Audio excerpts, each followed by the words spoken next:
e do nada lança um novo God of War. E quando eu digo do nada, é porque ninguém estava esperando por isso. Nem campanha gigantesca, sem meses de marketing, simplesmente apareceu. Só que tem um detalhe.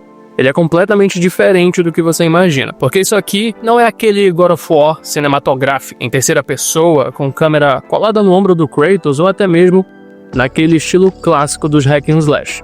Estamos falando de um jogo em 2D, com visual retrô, pixelado, focado em um Kratos jovem, antes de tudo que a gente conhece. E aí vem a pergunta inevitável: isso é ousadia genial ou é a coisa mais estranha que já fizeram com a franquia? God of War sempre foi sinônimo de espetáculo em escala absurda, mitologia grandiosa, história envolvente. Agora, de repente, a série resolve voltar no tempo, tanto na história quanto no estilo, e entregar algo que parece saída de outra geração. Mas ao mesmo tempo, ele é oficial. Ele faz parte da linha do tempo. Ele é totalmente canônico. Então hoje a gente vai entender exatamente o que é esse novo God of War, como ele funciona na prática, qual é a proposta do gameplay, qual é a história por trás desse Kratos mais jovem, onde tudo isso se encaixa na cronologia da saga, e principalmente se essa mudança realmente vale a pena. Porque a grande dúvida aqui não é só como é o jogo. A dúvida é, isso ainda é God of War? Mas vamos falar mais sobre isso. Mas antes disso, desce aqui embaixo, deixa o teu like, se inscreve no canal e ativa o sininho para você não perder nenhum conteúdo que tá por vir aqui no canal. Mas bora falar mais desse novo God of War.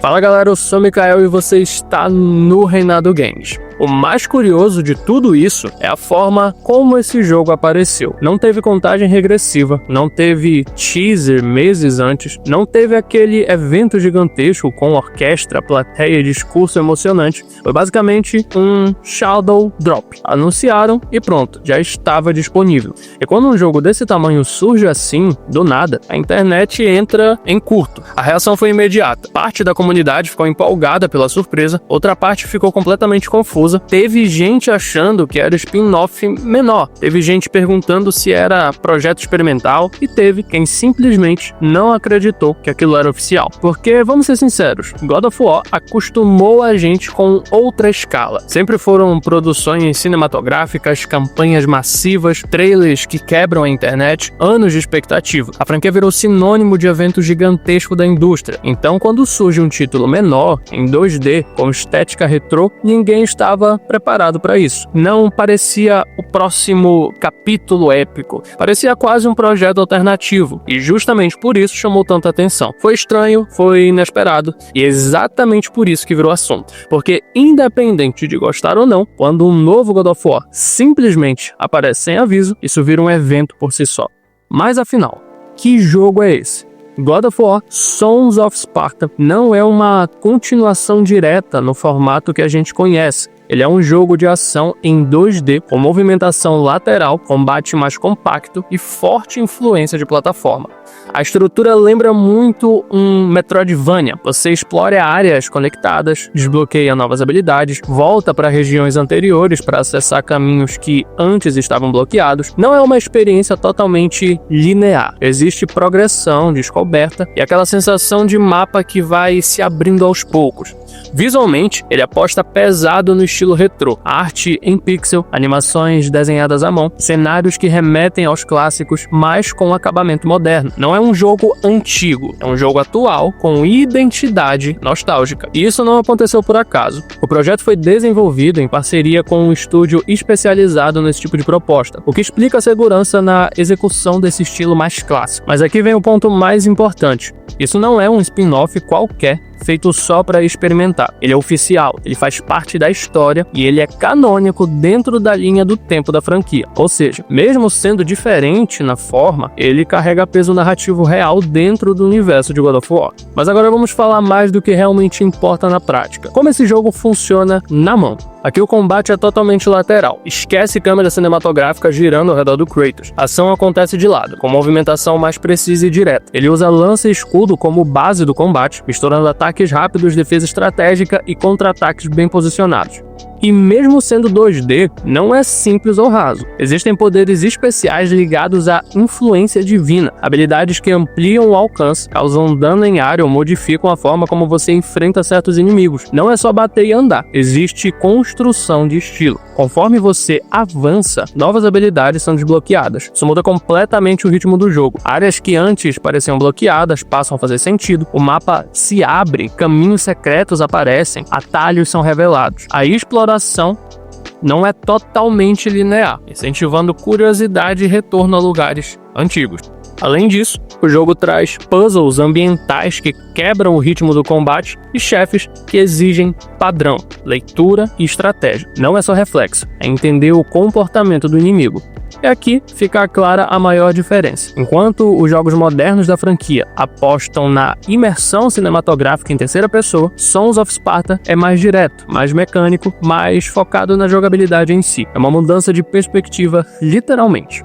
Mas talvez a parte mais interessante esteja na história. Sons of Sparta se passa antes de absolutamente tudo que a gente já viu na franquia. Antes do fantasma de Esparta, antes da fúria contra os deuses, antes da tragédia que define o personagem. Aqui nós vemos um Kratos jovem, ainda em treinamento, ainda tentando provar o seu valor dentro da cultura brutal de Esparta. Ele não é o monstro que conhecemos, ele está sendo moldado para se tornar um. E nesse momento entra uma peça fundamental, Deimos. A relação entre os dois não é só um detalhe de lore, ela é central. A dinâmica de irmãos, a pressão, a comparação, o peso da expectativa espartana, tudo isso constrói o conflito emocional da narrativa. A jornada começa a partir de um acontecimento que tira Kratos do caminho previsível do treinamento e o joga em algo muito maior. Uma missão que parece simples no início, mas que rapidamente revela consequências mais profundas. E é aí que os temas do jogo ficam claros: honra, dever, lealdade e irmandade. Não estamos falando ainda de vingança divina, estamos falando de identidade, de formação, de escolhas que começam pequenas, mas deixam marcas permanentes. Sons of Sparta não mostra o Kratos no auge, ele mostra o começo da rachadura. Agora vem a parte que muita gente quer entender: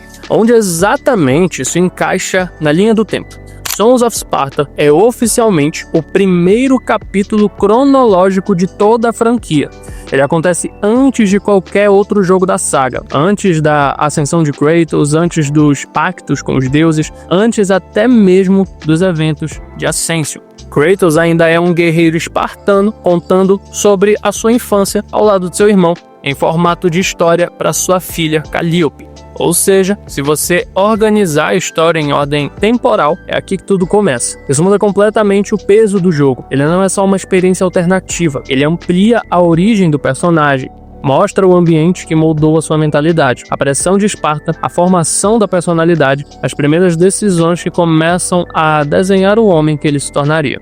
E quando você olha para os jogos futuros, principalmente os mais recentes, essa base emocional ganha ainda mais importância, porque entender o Kratos adulto passa inevitavelmente por entender de onde ele veio. Sons of Sparta funciona quase como uma peça que faltava no quebra-cabeça. Não é um capítulo isolado, é o ponto inicial de uma jornada que a gente já conhece, mas talvez nunca tenha visto desse ângulo. Mas no fim a pergunta que realmente importa é simples: vale a pena jogar? Depende muito do que você espera. Se você está procurando um novo épico cinematográfico no nível dos últimos títulos, com escala gigantesca e impacto visual absurdo, talvez esse jogo não seja o jogo que vai suprir essa experiência. Ele não tenta competir nesse campo. Agora, se você gosta de ação mais direta, progressão, estilo Metroidvania, desafio mais focado na mecânica e principalmente aprofundamento de lore, aí a conversa muda completamente. Quem curte a fase clássica da franquia pode se sentir mais em casa com essa proposta mais raiz, vamos dizer assim, ainda que um formato diferente. E quem gosta de entender cada detalhe da construção do personagem vai encontrar aqui algo muito relevante, porque mesmo sendo menor em escala,